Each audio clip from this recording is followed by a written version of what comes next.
રામદેવજી 3 વર્ષના થયા. બાળપણથી જ તેમની બુદ્ધિ, સમજશક્તિ અને વાતને સિદ્ધ કરવાની કુશળતા જોઈ સૌ કોઈ અંજાઈ જતું.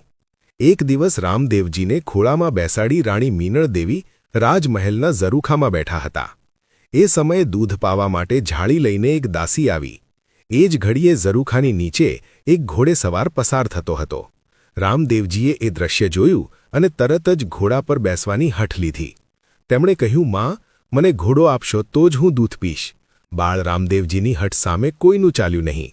અંતે ગામમાંથી મેરિયા નામના દરજીને બોલાવી લુગડાનો ઘોડો બનાવવાનો આદેશ આપ્યો. રાણી મીનળ દેવીએ લીલા રંગનું રેશમી કાપડ આપ્યો.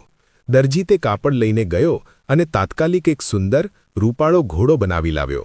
ઘોડો જોઈ રામદેવજીએ આનંદથી દૂધ પીધું અને ઘોડે સવાર થયા. એ જ ક્ષણે ચમત્કાર થયો.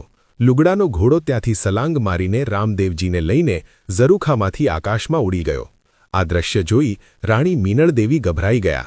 અજમલજીને ખબર મળતા તેઓ દોડી આવ્યા. ગુસ્સામાં અજમલજીએ દરજીને બોલાવી કહ્યું, મેરિયા, આજે મને ખબર પડી કે તું જંતર મંતર જાણે છે.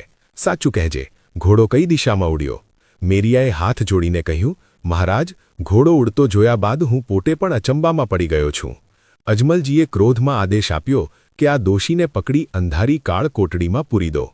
મિત્ર, તમને અમારા વિડિયો પસંદ આવતો હોય તો વિડિયોને લાઇક કરી કમેન્ટમાં જય રામાપીર અવશ્ય લખજો અને અમને ફોલો કરવાનું ભૂલતા નહીં.